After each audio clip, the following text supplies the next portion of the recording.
Menyusul terduga korban pertama dan kedua yang buka suara tentang hubungan mereka dengan Lucas WV NCT, ada salah satu lagi terduga korban yang ikut mengeksposnya. Terduga korban ketiga ini justru mengklaim bahwa Lucas berselingkuh dengan gadis lain yang mungkin adalah korban juga. Tujuan dari postingan ini adalah agar semua orang yang melihat di balik kepribadiannya di layar, pencinta, penggemar yang baik hati, dia hanya menganggap penggemar sebagai selirnya. Netizen tersebut memulai, dia memutuskan buka suara usai membaca postingan dari terduga korban lainnya. Pada musim panas 2019, aku mulai mendukung seorang selebriti untuk pertama kalinya membeli album, pergi ke fansek dan menghadiri setiap konser. Sebelum fansek Beijing pada 2 Desember 2019, aku terus berlatih dengan teman saya apa yang harus aku katakan dan tanyakan. Aku bahkan berulang kali mengedit dan menulis ulang suratku kepadanya. Ketika teman-temanku menyuruh untuk menuliskan Instagram dan ID Weiboku dan berkata mungkin dia akan mengunjungi akun-akun itu, aku bahkan berpikir itu tidak mungkin karena dalam pikiranku dia adalah seseorang yang tinggi di atas, bukan sesuatu yang bisa aku dekati.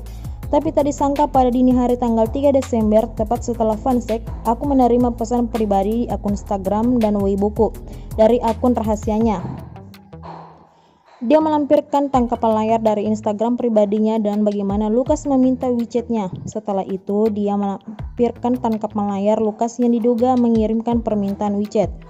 ID WeChat sama dengan yang ada di tuduhan lainnya. Postingan yang diunggah ke akun WeChat terdiri dari lagu Comeback Wavy, Take Off, foto pribadi Lucas, dan banyak lagi.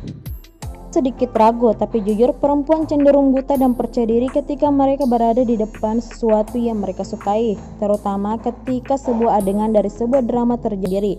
Godaan fantasi menjadi nyata dengan mudah melawan logika apapun. Setelah dia memintaku untuk bertemu dengannya di sebuah hotel, image idolaku tentang dia hancur. Tapi pada saat yang sama orang yang nyata keluar dari celah. Aku tidak percaya bahwa aku bisa menyentuh idolaku, apalagi mengobrol dengannya sepanjang malam dan memeluknya. Jadi aku tidak berharap bahwa ini hanya jebakan yang disembunyikan oleh mawar cantik. Lanjutnya, dia lebih lanjut melampirkan tangkapan layar percakapan mereka dengan mengklaim bahwa selain dari 2 tangkapan layar ini, Lucas telah memintanya untuk menghapus sisa percakapan sebelum mereka bertemu. Terduga korban menjelaskan bahwa dia memang pergi mencari Lucas di hotelnya. Netizen tersebut menemui Lucas di kamar hotelnya dan Lucas mengatakan kalau dia menerima banyak surat dari event fansek, tapi hanya surat netizen itu yang dibacanya. Kemudian kami mengobrol banyak tentang stres yang dia alami dan hal-hal lain. Aku bertanya apakah dia diam-diam menghubungi penggemar lain sebelumnya. Dia memikirkannya dan mengatakan hanya ada satu juga dari Tiongkok, tapi dia pikir penggemar itu tidak cantik sehingga mereka hanya makan bersama dan mengobrol.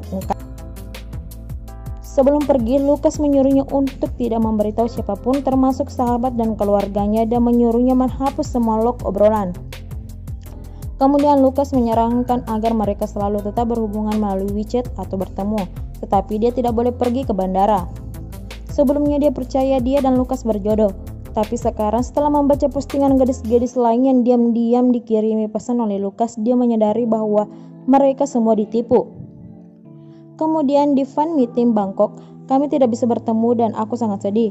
Setelah aku memberitahu dia berbicara denganku di telepon untuk waktu yang lama malam itu. Kami mengobrol tentang banyak hal termasuk kisah cinta para debutnya.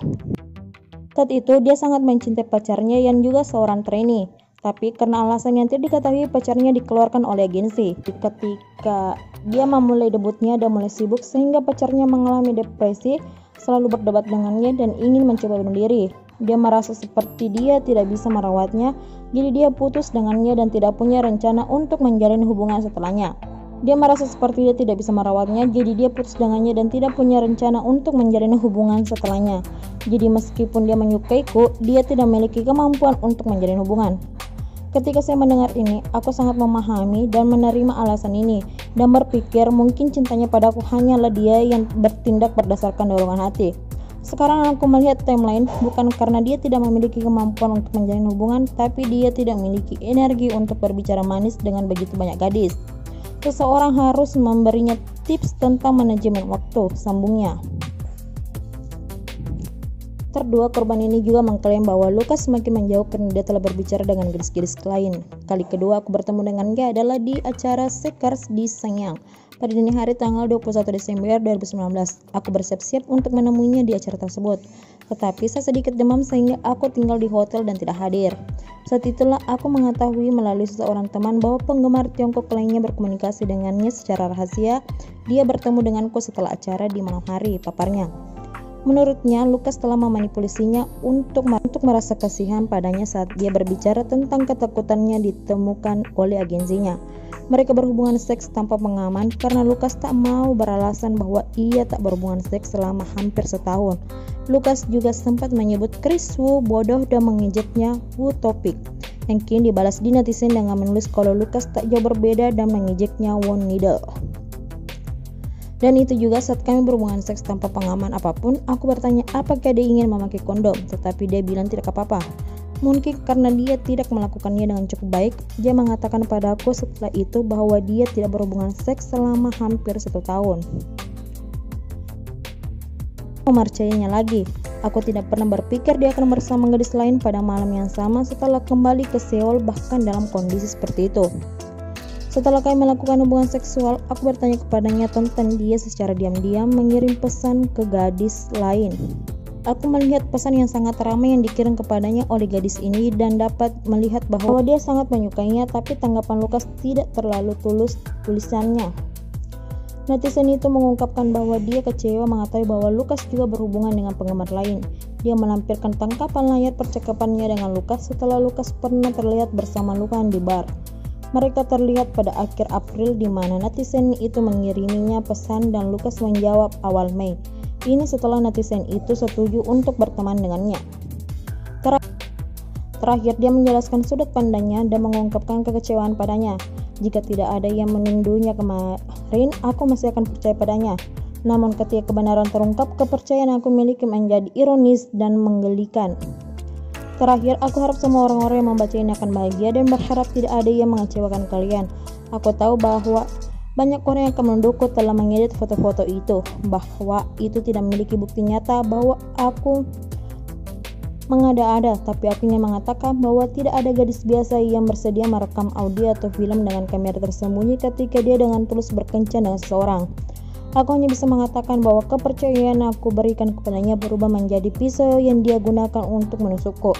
Aku bertanggung jawab atas setiap kata yang aku katakan di atas. Semuanya benar-benar. Pungkasnya.